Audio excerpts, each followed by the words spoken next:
사랑은 정녕 노래 배경 이야기. 어느 날 나는 사람들은 사랑을 어떻게 표현하지라고 조용히 스스로에게 물었다. 그 순간 오래전 나의 짝사랑과 첫사랑의 순간들로 이끌리며 깊은 내면에서 그때 그 사랑의 감정들이 고스란히 피어올랐다. 빗바래지 않는 그대로 영원히 흐르는 강물처럼. 그걸 그대로 받아 적어 사랑은 정녕 노래 가사를 만들었다. 나의 짝사랑. 나는 피검사에서 당뇨 전 단계라고 나와 생활 방식을 바꿔보라는 의사의 조언을 듣고 식단과 운동에 신경을 쓰는 중이다. 어느 날 저녁 식사 후 남편과 함께 걸으러 나섰다. 그는 의도적으로 나보고 따라오라는 듯 보폭을 크게 하여 성큼성큼 걸어 멀어져 갔다. 그를 따라잡으려고 종종거린 나를 보고 웃으며 멈춰서서 기다렸다가 내 손을 잡아주었다. 그 순간 내 속에서 한 가닥의 기억이 떠올라 피식 웃으며 그 이야기 속으로 빠져들었다. 중학교 때 우리 마을에서 같은 학년은 나와 키가 큰 남학생 둘뿐이었다. 시험 때면 과외 수업을 마치고 버스를 기다렸다가 타고 와 마을 어귀에 내리면 어둠이 컴컴하게 내려앉아 있었다. 우린 한쪽엔 대나무가 빽빽하게 우거져 있고 다른 쪽엔 키가 큰 소나무들이 숲을 이루고 있는 그 사이길을 통과해야 했다. 전기가 없을 때니 사방이 고요한 어둠 속에 잠겨 있었다.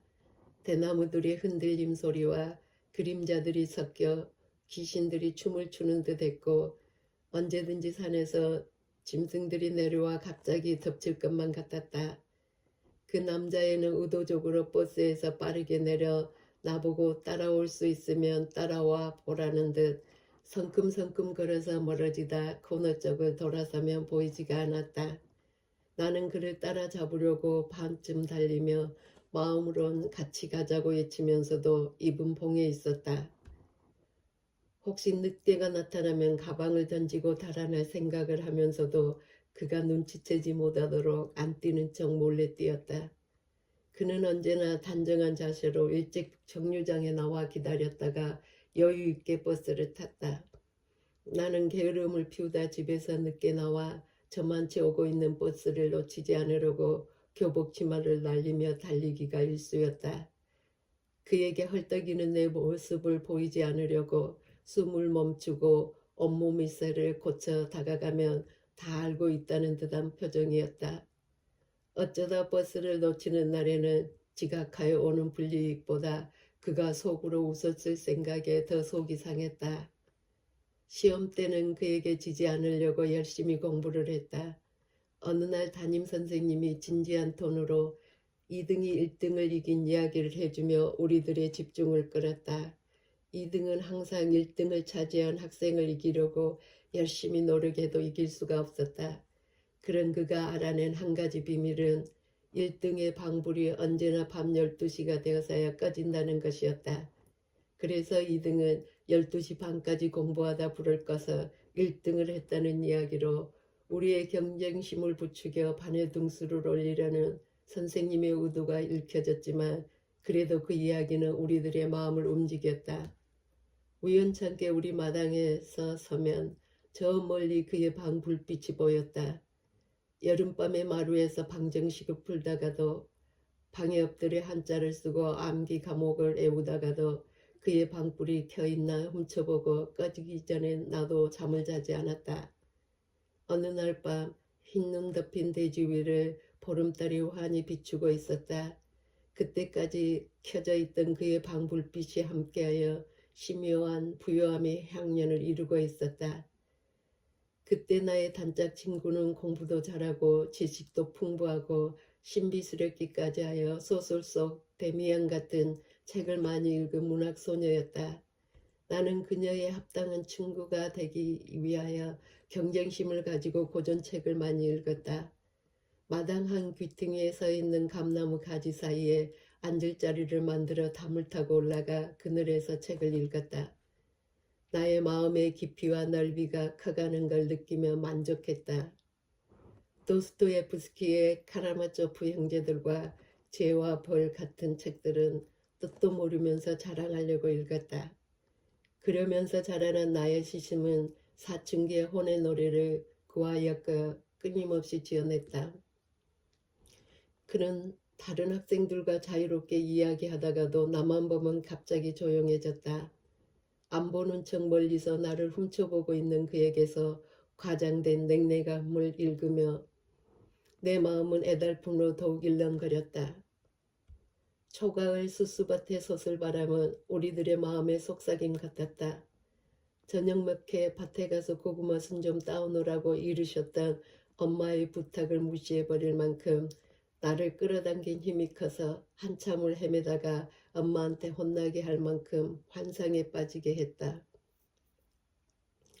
마을을 병풍처럼 감싸고 있던 산등성이의 어둠이 깔린 언저리에 나직이 떠있던 외로워 보인 초승달의 자태 위에 나의 외로운 마음을 살며시 포개 넣으며 서로에 대한 위로의 마음을 품기도 했다. 그렇게 세월이 지나 우린 끝내 한마디도 주고받지 못하고 졸업한 뒤 각자의 진로를 위해 자기 길로 떠났다. 남녀 7세 부동석이란 밥상머리에서 새겨진 도덕률과 우등생이란 우리들의 자긍심의 벽 안에 사랑의 열정을 그대로 가둬둔 채로 지금 만나면 잘 살았어 하고 인사할 수 있으려나? 아니면 아직도 가만히 목례만 할까나?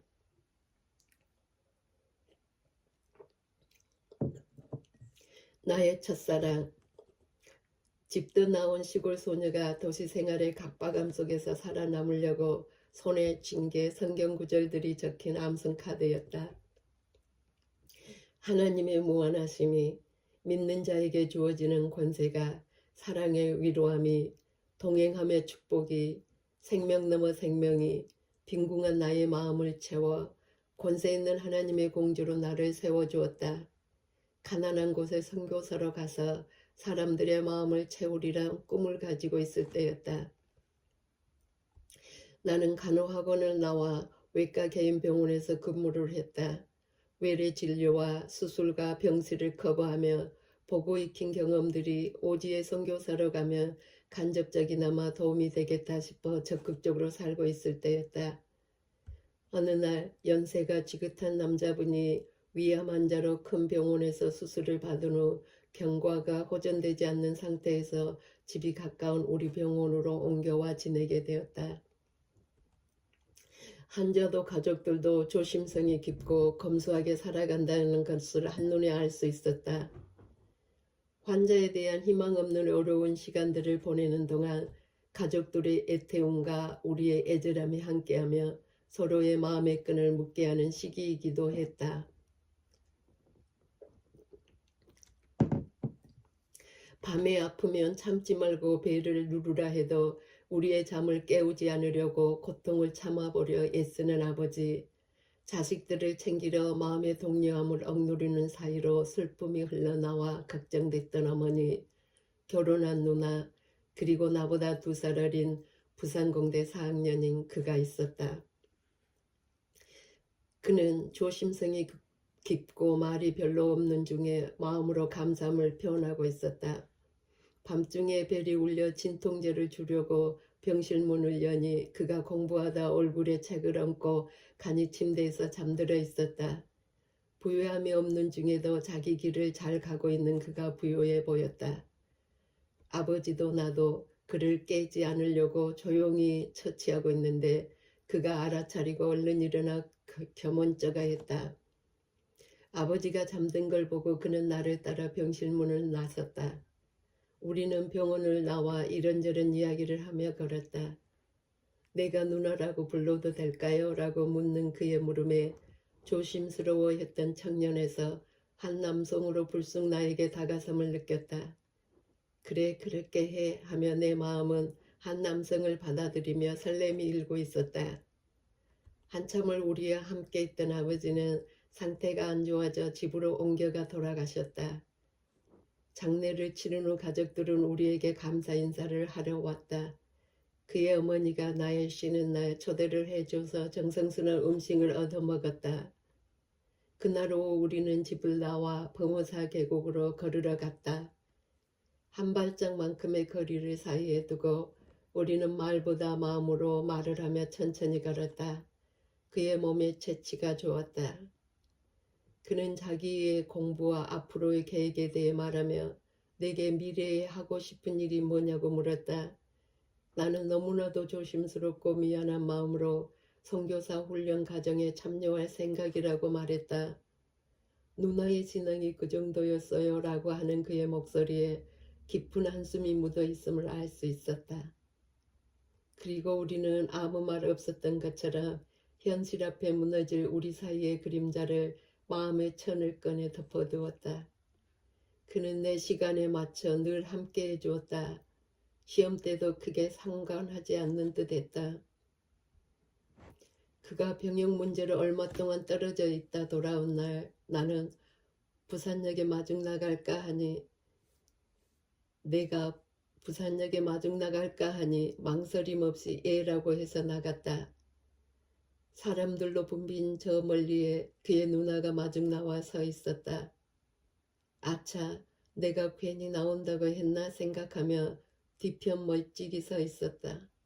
그가 나를 보고 사람들 틈 사이를 비집고 달려서 내게로 왔다. 쏠림이었다. 그가 자기 누나 이야기를 하지 않아서 나도 모른 척했다. 우리는 영두산 공원을 걷다가 자갈치 시장을 구경하고 먹자골목에서 오뎅과 떡볶이를 먹으며 그동안의 일들을 이야기했다. 서로 시간이 없는 중에도 우리는 영도 다리의 밤바다를 보았고 찬란히 빛나는 도시의 불빛도 보았다. 쉬는 날엔 태종대의 바닷가에서 깊은 숨을 들어 마시기도 했다. 헤어져야 할 날이 다가옴을 짐작으로 알아차린 채 그는 아무것도 묻지 않았다. 어느 저녁 우린 해운대의 작은 식당에서 저녁을 먹고 밖으로 나서니 초겨울 인적 드문 바다 위를 달이 환히 비추고 있었다. 차분히 가라앉은 마음으로 모래 위를 천천히 걸었다. 고요함 속 싸늘한 바닷바람에 보호 본능이 생겼는지 그가 내 손을 가만히 잡았다. 그때 그의 손의 따뜻함을 알았다. 우린 또 보모사 계곡에 걸으러 갔다. 바위 위에 앉아 조용히 내가 말을 꺼냈다. 나 선교센터에 들어가려고 병원을 그만두려고 해. 그곳은 금남의 집이야 하니 오랫동안 생각해 온 터라 그런지 그는 곧 고개를 끄덕이며 조용히 받아들였다. 그리고 자기도 졸업하면 군대에 갈 거라고 했다. 병원을 그만두던 전날 그가 와 카드를 전해주고 반항인 듯 절망인 듯 별말 없이 조용히 뒤돌아서 갔다. 나는 멍하니 그냥 보고만 서 있었다. 카드를 열어보니 신앙의 고백인지 학자의 노트인지 시편 51편 하나님이여 내 속에 정한 마음을 창조하시고 내 안에 정직한 영을 새롭게 하소서라고 써 있었다. 다른 쪽엔 따라갈 수 없는 길이라 따라갈 수 없어 죄송합니다. 마음으로 응원합니다. 라고 적혀 있었다. 나는 하나님 다 보셨죠? 이 값은 꼭 갚아주셔야 합니다. 라고 하며 마음의 청구서를 새겨두었다. 짧은 시간 서로의 마음을 연결게 했던 은총의 시간들에 대해 감사한 마음도 함께 고이 접어두었다. 그리고 지금은 선교회에서 만난 남편과 잘 살고 있다. 어느 날 목사님이 좋은 형제가 있으니 기도해 보라고 했다. 한전에 다닌 형제인데 긴장하면 말을 많이 더듬는다고 하며 내가 도와주면 좋을 거라고 했다. 내 남자가 말을 많이 더듬으면 곤란한데 하는 생각에 마음을 멀리 두고 있었다. 그러다 기도하는 중에 고린도후서 12장 9절 내 은혜가 네게 족하도다. 이는 내 능력이 약한 데서 온전하여 짐이라는 말씀이 주어졌다. 주님의 능력으로 덧입고 싶은 생각에 집중되며 마음이 은혜로움으로 채워졌다. 한전 다닌 사람들은 전봇대 타러 두 사람이 같이 다니던데 점심을 넉넉히 해줘서 나눠 먹게 하고 싶은 마음도 앞서가며 생겼다. 남편을 처음 만나는 날 해운대에 있는 고급 호텔 카페에서 만났다. 그가 말을 더듬지 않아 이상했다. 자기도 걱정을 많이 했는데 편안하고 말이 잘 나온다고 했다. 내가 결혼하게 되면 전봇대 타러 갈 때 나눠 먹을 수 있도록 도시락을 넉넉하게 싸주겠다고 하니 그가 웃으며 자기는 사무실에서 일하며 도시락을 안 싸도 된다고 했다. 호텔 문을 나오며 여기 근처에 조그마한 레스토랑이 있었는데 라고 혼자 생각하며 두리번거려졌다. 그렇게 부부가 되어 함께 걷는 지금 말다듬도 거의 없고 마음껏 손잡고 마음껏 만질 수 있어 좋다고 내가 말하니 그는 잡은 내 손에 가만히 힘을 더 준다. 노래 가사 중 물망초 새벽녘을 헤매게 한 광기, 혼자 흥얼거린 노래, 흐려진 총명은 한 소녀의 사랑에서 빌려왔다. 광주의 아파트 3층에서 살 때다. 늦은 밤 한 유학생이 우리 집 앞에서 흥얼거리고 서 있었다.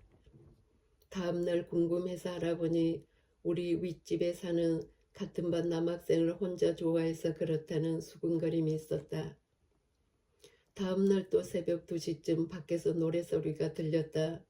내려다보니 이슬 맞은 그 여학생이 초췌한 모습으로 윗집을 쳐다보며 흥얼거리고 있었다. 얼마나 아플까. 너는 마음이 터져버렸구나. 나는 봉에 둘 수 있었는데 하며 혼자 중얼거렸다. 나 혼자 중얼거렸다. 내려가서 내가 그 남학생에게 잘 이야기해 보겠다고 달래서 집으로 데려와 따뜻한 수프를 마시게 하고 재웠다. 자기 집에 연락하지 말라 해서 기다렸다. 아침에 데려다 주었다. 다음날 위층에 사는 남학생을 만나보니 아직 어린 학생이었다. 그 여학생이 왜 그러니 하고 물으니 나도 모르겠어요. 귀찮아 죽겠어요 하는 게 사랑을 받아줄 만한 대상이 아니라 철없는 순전한 아이였다. 그 여학생이 혼자 그려낸 허상의 존재가 그녀의 마음을 사로잡아 버린 것 같아 마음이 안쓰러웠다. 지금은 어디서 애 낳고 잘 살겠지라고 생각하며 기도 속에서 그녀를 그려본다. 사랑은 정녕 노래를 들은 남편도 다른 이들도 자기들의 이야기라며 젊은 날의 해상을 끌어올려 마음이 부드러움으로 감싸임을 보았다. 그래서 우리들의 표현되지 않는 마음들을 곱게 다듬어 퍼올리고 싶은 마음에서 유튜브를 시작하게 됐다. 나의 마음 깊은 곳에 봉해져 있던 첫사랑의 이야기를 남편의 흔쾌한 동의를 얻어 풀어내놓는다. 젊은 시절 우리 모두의 마음의 표현들이 아니겠는가 싶어 정성스럽게 숨결을 다듬었다.